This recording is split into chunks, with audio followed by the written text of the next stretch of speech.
Benar Tuhan, kami merasakan setiap hadirat-Mu di dalam setiap ibadah kami hari ini. Kami percaya Tuhan, Kau hadir di tengah-tengah ibadah kami. Kami percaya Tuhan, Engkau menyertai ibadah kami. Kami percaya setiap firman yang disampaikan oleh hamba-Mu, Pastor Edward Supit, kami percaya itu akan menjadi kekuatan buat kami.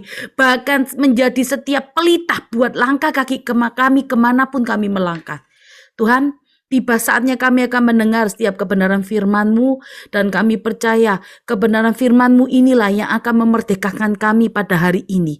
Kami percaya Tuhan, melalui setiap kebenaran firman-Mu ini, kami akan melihat bahwa kemenangan demi kemenangan akan terjadi atas kehidupan kami. Tundukkan pikiran kami di bawah pikiran-Mu Tuhan Yesus. Buka setiap pikiran kami Tuhan, buka setiap pendengaran rohani kami, buka hati kami Tuhan. Buka hati kami dan kami siap untuk mendengarkan setiap kebenaran firman-Mu. Dan kami percaya Tuhan, Engkau sudah mengurapi hamba-Mu, Pastor Edward Supit ini, untuk mengatakan setiap kebenaran firman-Mu. Terima kasih Tuhan, terima kasih untuk apapun yang Tuhan sudah kerjakan dalam kehidupan kami. Tiba saatnya Tuhan, kami akan mendengar setiap kebenaran firman-Mu, tundukkan pikiran kami, dan setiap doa, ucapan syukur kami, bahkan pujian penyembahan kami, boleh menjadi dupa yang harum di hadapan-Mu. Terima kasih Tuhan Yesus. Terima kasih, haleluya, amin. Saya serahkan pada Pastor Edward Supit, terima kasih. Ya, apa kabar semuanya? Waduh, senang banget ya. Ini hari Minggu nih, jarang-jarang Zoom hari Minggu nih. Biasanya hari Minggu jam segini udah selesai tugas, tapi ada tugas lagi yang baru. Tapi so happy, ini Faithful Community ya, PD Faithful. Walau baru pertama kali berjumpa sama semua, tapi senang gitu. Tadi memuji menyembah Tuhan sama-sama. Terus udah didoakan terlebih dahulu. Pokoknya seru banget. Ini nggak tahu ini di Jakarta atau di mana, soalnya ininya mendok banget ya. Iya. Anyway, dari gimana? Surabaya. Faithfulnya dari Surabaya. Tapi kami ibadah dari Sabang sampai Merauke ini, Pastor. Oh gitu ya? Wah. Ada yang dari Jakarta juga. Salam Sarangeo dulu ya. Salam. Oke, sebelum kita dengerin firman Tuhan, kita mau berdoa sebentar ya. Tuhan, kami berterima kasih untuk teman-teman sahabat dari Sabang sampai Merauke untuk boleh kumpul di tempat ini. Kami percaya tidak kebetulan, tapi Tuhan yang atur semuanya. Dan biarlah apa yang menjadi isi hati Tuhan bisa memperlengkapi kami semua, sehingga setiap kami boleh menerima kebenaran firman Tuhan, iman kami bertumbuh semakin dewasa, dan kami semakin kuat dalam menghadapi segala tantangan di dalam kehidupan ini. Kami percaya hadirat Tuhan ada dimanapun, dari Sabang sampai Merauke, di dalam nama Tuhan Yesus. Amin. Oke, yes. Nah, hari ini mau bicara bahwa temanya simple ya. Yesus memberikan pengharapan. Jesus gives hope. Ya, Yesus memberikan pengharapan. Karena kita mau mengambil dari kisah Yairus, di mana di kisah ini Yesus sedang mengajarkan kepada kita semua bahwa pada saat kita menghadapi titik terendah di dalam hidup kita, pada saat kelihatannya keadaan sedang menghadapi yang namanya kematian. Artinya kematian bisa macam-macam ya.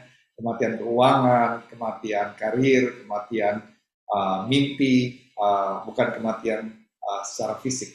Tapi di sini kita bisa melihat bagaimana anaknya Yairus itu bisa mati, tapi Jesus memberikan pengharapan whenever there is death. Ingat, pada saat kita nggak punya pengharapan, Tuhan bisa memberikan pengharapan dalam hidup kita. Ya, kita bisa tahu bahwa dialah Tuhan yang bisa meredahkan badai. Pada saat waktu itu kita belajar di dalam Alkitab, badai yang bergelora dengan seketika Tuhan bisa menenangkan badai. Terus di dua kita juga tahu bukan hanya badai, tapi dia bisa mengusir iblis yang ada, yang orang yang sedang dalam kerasukan. Jadi di sini kita bisa belajar nanti bahwa Tuhan punya kuasa atas segala sakit penyakit. Ya, Tuhan bisa menyembuhkan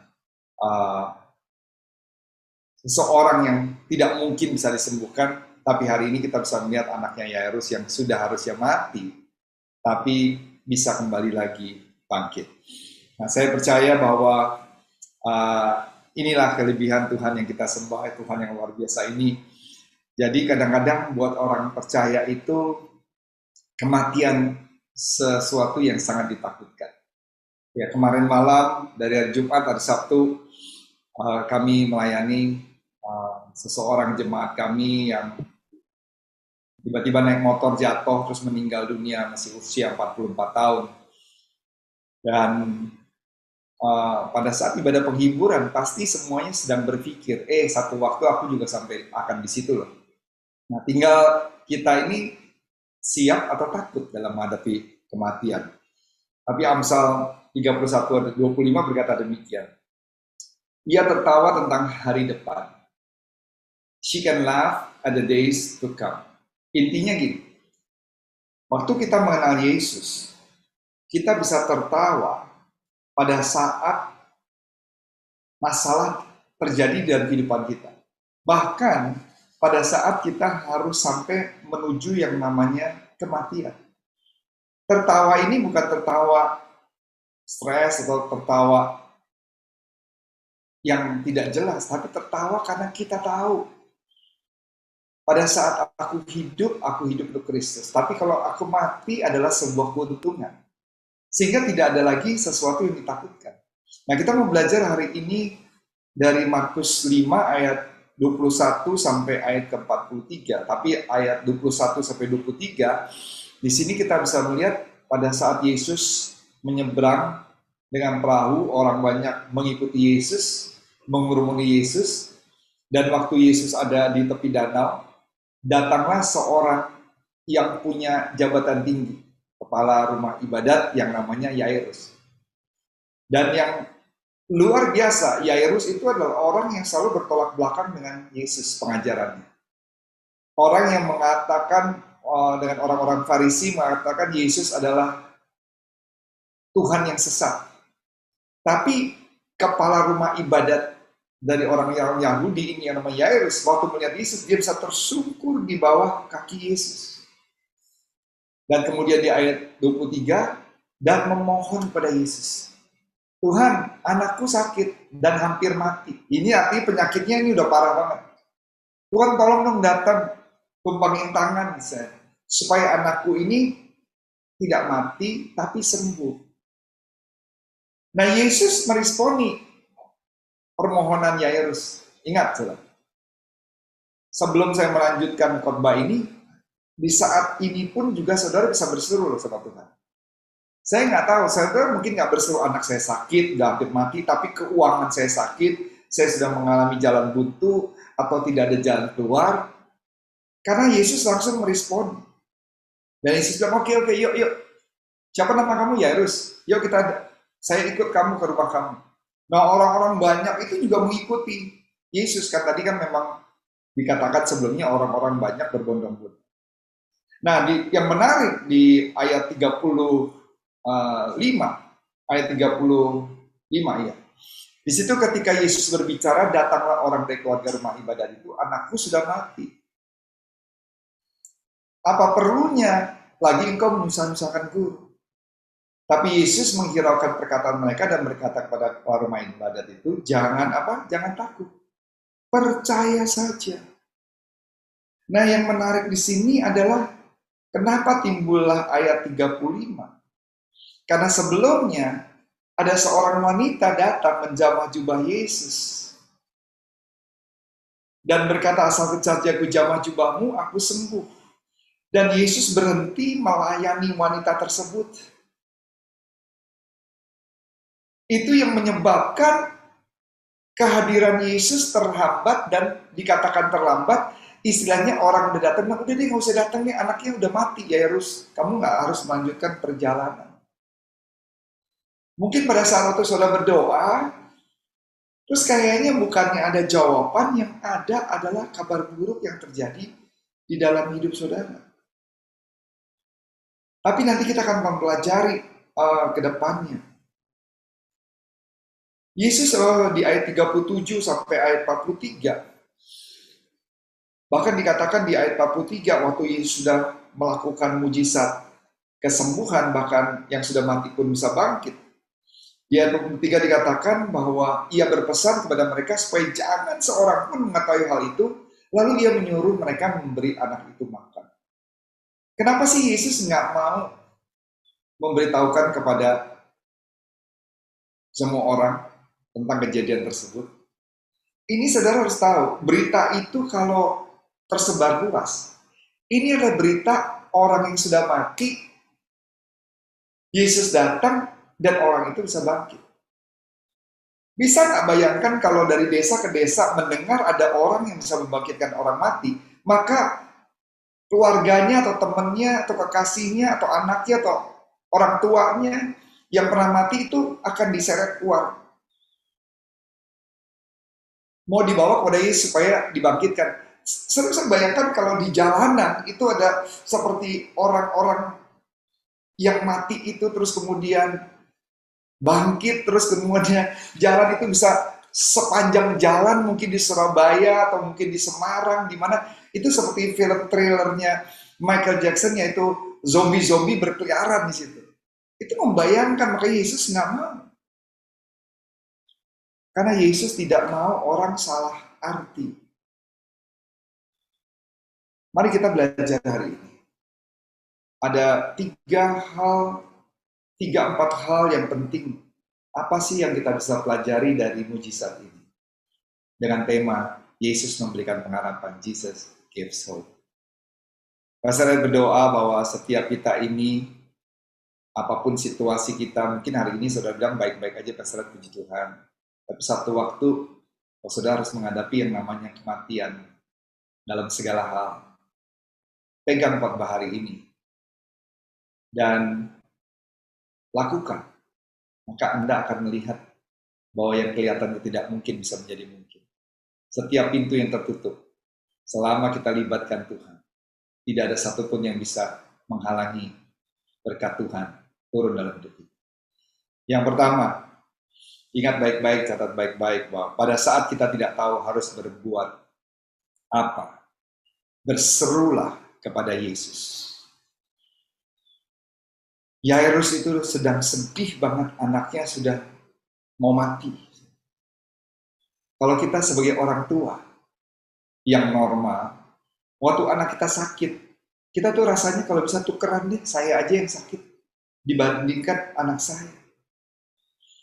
Saya punya anak 3, yang satu udah mau umur 20, udah 25, udah sebentar lagi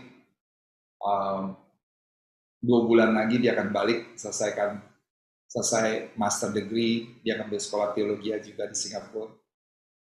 Yang kedua Jacob udah 20 tahun. Kalau yang terakhir umurnya 15 tahun. Tapi dulu saya ingat waktu masih kecil, di mana pada saat dia sedang harus dioperasi jarinya, ketakutan banget. Dan kebetulan semua lagi tidak bisa mendampingi, jadi saya datang mendampingi, saya pakai handphone, saya kasih lihat YouTube film-film kartun yang lucu supaya mengalihkan ketakutannya pada saat waktu itu. Dan saya kayak guru sekolah minggu, terus buat joke, cerita-cerita supaya dia bisa tertawa, dan di situ kita bisa lihat dia sedang tertawa, padahal sedang lagi ketakutan, kesakitan karena harus menjalankan operasi. Dan dalam hati saya itu kalau bisa saya deh tukeran, Tuhan saya yang di situ, dia yang pegang teleponnya untuk supaya saya bisa lihat video atau apapun juga. Can you imagine, bisa nggak bayangin rasa sakit, frustrasi Yairus yang dia rasakan? Anak yang dia cintai, anak yang dia kasih sedang sakit. Dan saudara harus tahu latar belakang Yairus, tadi saya sudah katakan. Dia kepala rumah ibadat. Dia orang sangat agamawi sekali. Dengan orang-orang Farisi yang selalu bertolak belakang dengan ajaran Yesus. Jadi kalau di ayat firman Tuhan dikatakan Yairus sampai tersungkur di bawah kaki Yesus. Itu dia udah gak peduli lagi dengan posisinya. Dia gak peduli lagi dengan statusnya. Mau dia kemudian nanti diganti, mau diturunkan jabatannya. Intinya gini, When you have a desperate need, pada saat kita punya keinginan yang sangat amat kuat, kebutuhan yang sangat mendesak, hal itu seringkali membuat kita akhirnya berpaling dan berseru kepada Yesus. Benar nggak? Tapi nggak selalu harus seperti itu dulu kita untuk datang berseru pada Tuhan. Tapi ini poin yang pertama adalah kita harus datang berseru pada Tuhan pada saat kita nggak tahu harus berbuat apa. Di Samuel 22 ayat 7, 2 Samuel 22 ayat 7 dikatakan, ketika aku dalam kesesakan, aku berseru pada Tuhan, kepada Allahku aku berseru, dan ingat, Tuhan mendengar suaraku dari baitnya, teriakku minta tolong masuk ke telinganya. Artinya, when you call out to our God, waktu kita berseru pada Tuhan, maka Tuhan menjawab kita. Tapi seringkali ini, kita berdoa kepada Tuhan itu menjadi opsi yang paling terakhir. We use prayer as the last resort. Padahal itu harus menjadi upaya yang pertama, apapun juga. Sebelum masalah ada, kita bisa berseru kepada Tuhan apapun yang kita mau mulai. Beberapa saat yang lalu kita ada acara sebulan sekali namanya Sunday Recharge, di mana sebulan sekali itu ada short testimony, kesaksian singkat. Dan itu ada satu kesaksian singkat, satu keluarga, saya kenal anaknya di tempat kita. Ibunya selalu berdoa setiap jam 4 pagi, jam 3 pagi untuk suaminya. Dan itu lebih daripada 30 tahun. Atau 40 tahun tempat saya. Suami yang gak pernah mau ke gereja, sama sekali gak mau sentuh gereja. Kehidupan malam dan kehidupan yang sangat amat di luar Tuhan. Tapi setelah hampir 40 tahun lebih berdoa, berseru setiap hari, satu waktu suaminya sekitar 3 tahun yang lalu kena satu penyakit, yaitu di livernya sampai ciut dan tidak bisa fungsi lagi.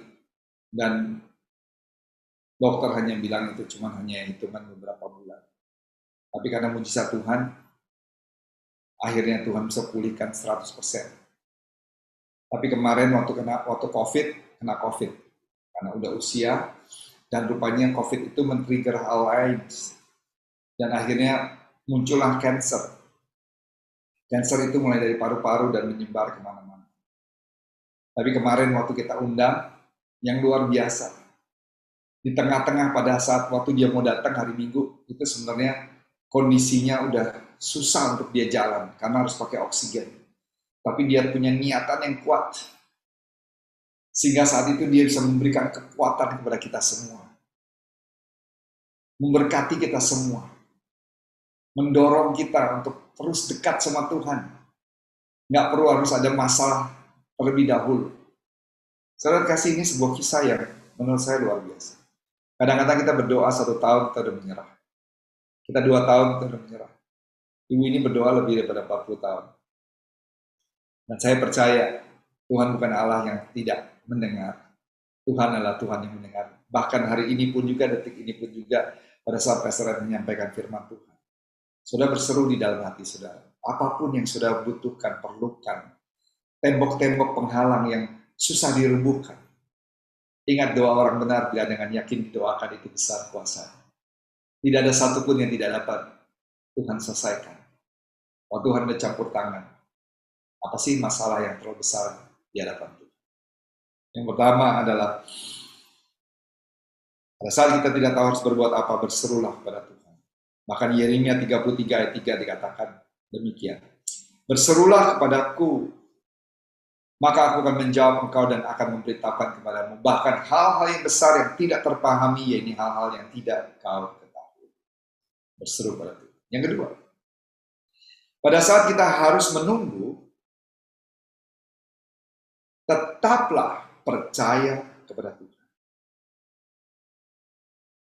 Pada saat kita harus menunggu, tetap percaya kepada Tuhan. Yesus menjawab permohonan Yairus. Dengan apa? Dengan berjalan bersama dengan Yairus menuju ke rumahnya. Tapi di tengah-tengah perjalanan, ada kerumunan banyak orang, dan tiba-tiba karena orang-orang itu udah mendengar tentang Yesus ini, Yesus saat itu sudah sangat amat dikenal. Tiba-tiba ada satu wanita yang sudah pendarahan selama 12 tahun masuk di tengah-tengah kerumunan dan menjamah jubah Yesus. Asal saja ku jamah jubahmu, aku pasti akan sembuh. Tetapi ini membuat perjalanan ini tertunda. Mulai dari orang-orang yang bilang, ini perempuan apaan sih ini? Kita udah tahu nih perempuan ini. Udah 12 tahun kemana-mana nggak sembuh-sembuh. Terus bau badannya. Karena pendarahan yang terus berjalan selama 12 tahun. Dan membuat Yesus berhenti berbicara dan bertanya, siapakah di antara kalian yang menjamah jubahku? Dan akhirnya kemudian melayani wanita itu. Saudara, saya poinnya begini. Kalau sedang menjadi Yairus, papa dari anak itu, yang dalam keadaan sangat-sangat krusial, saudara akan pikir, Yesus ngapain sih ini ngurusin ini, anakku udah mati. Ayo dong.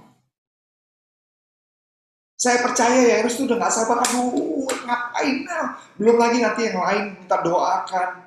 Karena udah melayani wanita itu gak mungkin Yesus juga mendoakan kepada orang-orang yang datang dengan segala sakit penyakit. Yairus pasti berkata, come on Jesus, come on Jesus. Ayo dong cepetan, nanti anakku mati. Pernah gak saudara juga seperti itu? Saudara berdoa. Saudara kayak memaksakan kehendak Tuhan terjadi sesuai dengan agenda waktu yang saudara. Ingat saudara, bagi Tuhan, momentum itu lebih penting daripada waktu. Tuhan yang tahu momentumnya, bukan soal waktunya. Karena nanti kita bicara waktu, waktunya sudah terlambat. Karena anaknya sudah mati. Ada beberapa hal cara Tuhan menjawab. Yang pertama, Tuhan bisa menjawab secara langsung doa kita. Ingat pada saat waktu Petrus bilang, kalau benar itu engkau guru, suruh aku berjalan di atas air datang kepada. Terus jalan kan? Terus dia fokusnya tidak lagi kepada Yesus, tidak lagi faithful, tidak ada lagi iman. Dan karena fokusnya kepada ombak, lora, tantangan, akhirnya dia tenggelam. Terus dia waktu tenggelam, dia langsung bilang, God help me, Tuhan tolong. Segera Yesus mengeluarkan tangannya dan menolong Petrus. Kedua, Tuhan bisa menjawab dengan jawaban yang berbeda dengan doa kita. Ingat pada saat itu Rasul Paulus bilang, Tuhan cabut duri dan dagingku nih. Tuhan, aku gak kuat nih duri dan daging ini. Tapi Tuhan jawabnya gini, justru dalam kelemahanmu kuasaku sempurna. Tuhan menjawab beda. Yang ketiga, Tuhan bisa menjawab dengan menolak permohonan kita. Karena tidak sesuai dengan rencananya dan kehendaknya. Tapi yang keempat, di poin kedua ini, seringkali Tuhan bilang, sabar. Ada penundaan. Ada yang namanya delay. Jadi Tuhan bukan hanya menolak, memberikan jawaban yang berbeda, tetapi delay. Dia bilang, tunggu. Coba kita lihat di ayat 3. Yohanes 11 ayat 3. Yohanes 11 ayat 3. Dan Lazarus yang sakit itu adalah saudaranya, kedua perempuan itu mengirim kabar kepada Yesus, Tuhan, dia yang kau kasihi sakit. Terus kemudian ayat 21, maka kata Marta kepada Yesus pada waktu Yesus datang, Tuhan sekiranya engkau ada di sini, saudaraku pasti tidak mati. Artinya Tuhan telat. Padahal Tuhan udah suruh nunggu, mereka udah nunggu kapan nih yang namanya Yesus datang. Dan mereka dengar kabar pada saat itu Yesus sempat berhenti melayani terlebih dahulu. Coba Yesus nggak berhenti melayani dalam perjalanan, dia udah bisa datang tepat pada waktunya dan anakku tidak mati. Intinya gini, pernah nggak saudara mengalami keadaan yang sama? If you're still waiting for an answer to your prayer, waktu saudara menanti jawaban daripada doa saudara, sabar. Nggak mudah sih sabar, tapi sabar dan terus beriman. Tuhan nggak pernah terlalu cepat, Tuhan nggak pernah terlambat, Tuhan selalu datang tepat pada waktunya. Firman Tuhan berkata dalam Habakuk 2 ayat 3, ya coba kita lihat ayat firman Tuhan ini. Dikatakan, catatlah itu, sebab sekarang belum waktunya. Tetapi saat itu segera tiba dan apa yang ku katakan kepadamu, Tuhan bilang pasti akan terjadi. Meskipun kelihatannya lama, tapi tunggu saja. Saat itu pasti akan datang dan tidak akan ditunda. Itu jawaban Tuhan buat kita semua. Kalau saudara harus menanti, tetap sabar, tetap percaya pada Tuhan. Makanya kita butuh dengerin firman Tuhan seperti ini, supaya menguatkan kita semua. 2 Petrus 3 ayat 8 dikatakan demikian, bahwa di hadapan Tuhan 1 hari sama dengan 1000 tahun, dan 1000 tahun sama seperti 1 hari. Kita kayaknya nunggunya udah lama banget.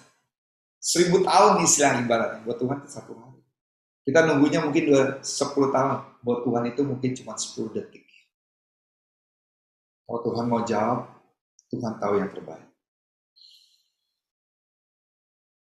Kalau saudara mau, when you get in hurry for God answers your prayer. Ketika Anda terburu-buru agar Tuhan menjawab doa Anda, jangan heran. Kok Tuhannya nggak terburu-buru ya? Yairus harus mempelajari itu.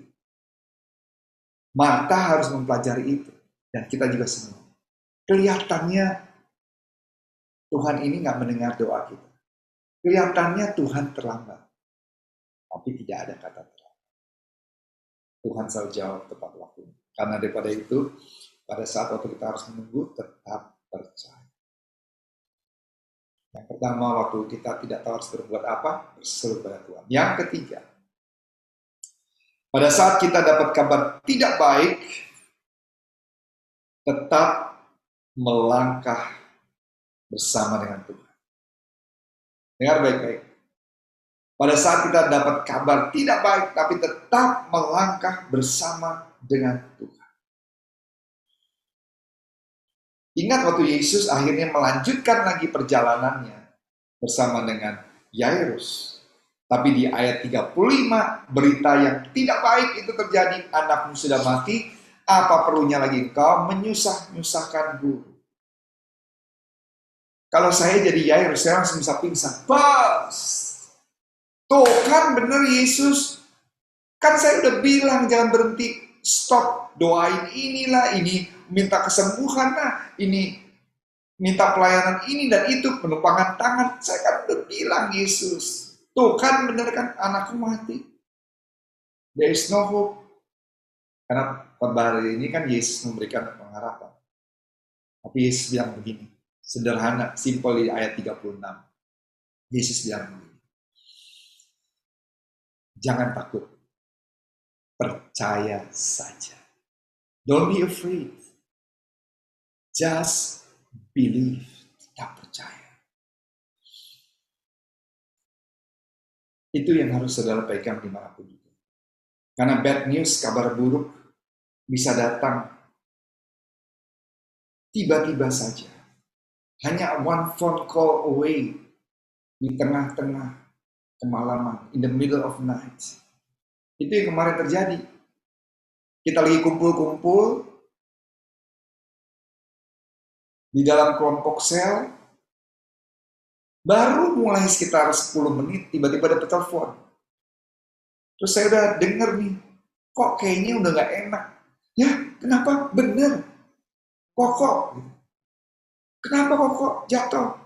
Meninggal, di mana? Aduh, Langsung dia nangis karena itu kakak yang terbaik di dalam keluarga, yang selalu berupaya berjuang dalam kondisi apapun itu. Bisa saudara keluar dari ruang dokter, saudara langsung kayak lemes karena dapat kabar yang tidak diinginkan. Diagnosa, mungkin penyakit yang, aduh saudara harus pasang ring, saudara harus jalankan operasi, nggak punya uang. Sekarang saya mau kasih tahu, apapun kabar yang saudara dengar, seburuk apapun juga, jangan pernah menyerah. Jangan berhenti. Don't be afraid. Dengar kata-kata Yesus yang sederhana. Jangan takut. Tapi percaya. Believe. Wow. The best news that turn all bad news. Kabar baik yang mengubah semua kabar buruk menjadi kabar baik adalah bahwa Tuhan ingin memiliki hubungan pribadi dengan kita semua. Yesus berkata sekali lagi, don't be afraid, only believe. Waktu kita receive bad news, jangan takut. Saya berulang-ulang katakan, jangan takut. Percaya aja sekalipun kita dapat kabar tidak baik, tetap berjalan bersama dengan Tuhan. Karena ketakutan, fears, dia akan berkata, menyerah. Tapi iman kita berkata, terus melangkah.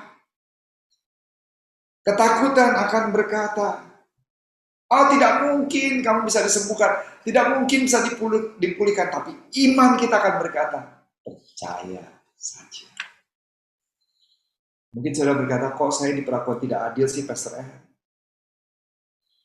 Saya tuh rasanya udah kayak mau bunuh diri aja deh, udah akhir hidup saya. Sakit mulu, capek, minum obat terus capek, hidup ini seperti ini capek. Saudara, Tuhan tidak berjanji membuat jalan yang mulus.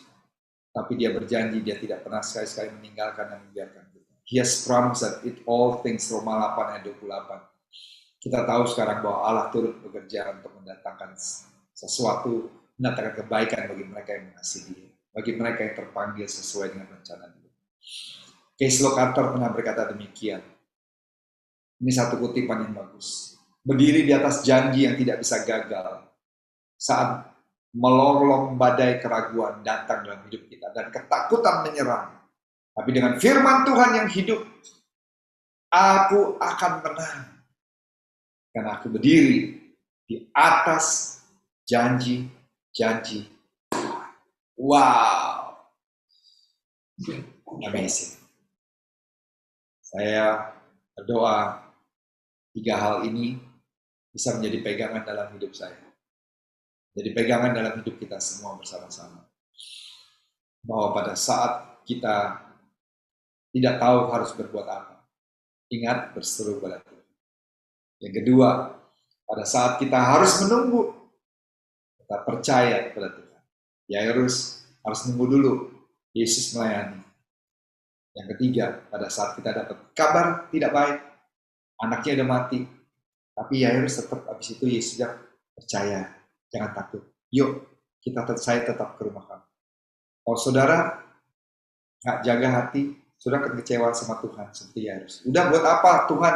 Dengarkan anak saya udah mati. Ya udah, saya kecewa banget. Tapi Yairus tetap berjalan lagi bersama dengan Tuhan. Walaupun kabarnya sudah mati, walaupun keuangan sudah mati, walaupun keadaan rumah tangga, walaupun apapun sakit penyakit, dokter sudah angkat tangan. Sudah tidak ada jalan keluar, uang juga tidak ada untuk berobat, apalagi untuk operasi. Tetap melangkah bersama dengan Tuhan. Kalau engkau lakukan itu, maka engkau akan melihat bahwa Yesuslah yang memberikan pengharapan buat kita. Kalau Yesus yang memberikan pengharapan, dia tidak janji palsu. Karena dia yang dapat meredakan badai, dia yang dapat menyembuhkan wanita yang darah 12 tahun, dia yang bisa membangkitkan wanita anak itu yang sudah mati.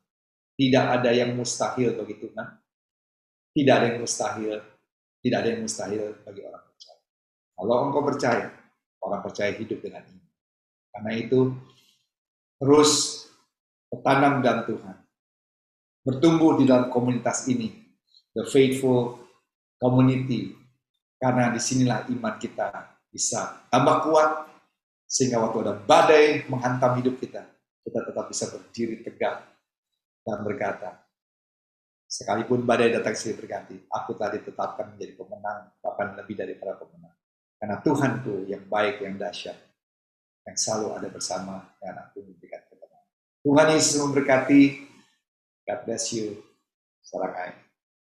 Love you. Terima kasih Pastor Edward untuk firman-Nya. Ayo kita berdoa untuk firman ini. Tuhan, kami bersyukur untuk setiap firman-Mu. Tuhan, ajar terus kami hidup dalam setiap perkenanan-Mu. Ajar terus di dalam Kau ada pengharapan, di dalam Kau ada masa depan yang luar biasa. Tuhan, apapun setiap keadaan kami mau taat, kami mau terus tetap setia Tuhan. Terus ajar kami masuk dalam setiap rencana-Mu. Walaupun kami harus tertatih-tatih, walaupun kami juga takut dengan setiap keadaan, tapi kami mau terus percaya kami punya Tuhan yang besar, Tuhan yang sanggup menyelesaikan setiap pergumulan permasalahan kami, Tuhan yang sanggup menggendong kami, Tuhan yang sanggup, yang setia di dalam setiap musim kehidupan kami. Terima kasih Tuhan untuk setiap firman-Mu. Bahkan biar firman ini boleh tertanam terus di dalam hati kami yang paling dalam, di dalam loh hati kami Tuhan. Biar kami terus mengingat bahwa Tuhan yang kami sembah adalah Tuhan yang hidup, bukan Tuhan yang mati. Tuhan yang sanggup menjadikan segala sesuatu apa yang tidak ada menjadi ada. Tuhan yang sanggup mengerjakan sesuatu yang spektakuler di dalam kehidupan kami. Terima kasih Tuhan. Berkati Pastor Edward Tuhan. Berkati Tuhan setiap pelayanannya. Berkati juga rumah tangganya, berkati juga anak-anaknya. Apapun yang dikerjakan Pastor Edward, bahkan dalam setiap pelayanannya Tuhan, kami percaya Tuhan penyertaan-Mu sempurna, bahwa jiwa-jiwa juga boleh datang kepadamu melalui setiap firman yang disampaikan Pastor Edward. Terima kasih Tuhan Yesus. Terima kasih untuk setiap kebenaran firman-Mu hari ini. Terima kasih Tuhan. Terima kasih, kami percaya Engkau menyertai setiap kehidupan kami mulai hari ini sampai kapanpun Tuhan. Ajar kami terus Tuhan mengandalkan Engkau dalam setiap perjalanan hidup kami. Terima kasih Tuhan Yesus. Haleluya. Amin. Sekali lagi terima kasih Pastor Edward. Terima kasih untuk firman yang luar biasa hari ini buat kami semua di tempat ini. Terima kasih. Amin. Senang banget bisa kenal ya dari jauh. Perjumpaan pertama, mudah-mudahan bisa berjumpa di waktu-waktu yang akan datang. Amin. Dan semua teman-teman di Faithful Community di seluruh Nusantara ini atau juga ada yang di luar negeri, percaya bahwa Tuhan yang memberikan pengharapan. Kalau mau tanya bisa DM di IG atau whatever. Alright, oke, selamat pagi, sarangyo, love you all, God bless you, Tuhan Yesus. God bless you, Tuhan Yesus memberkati.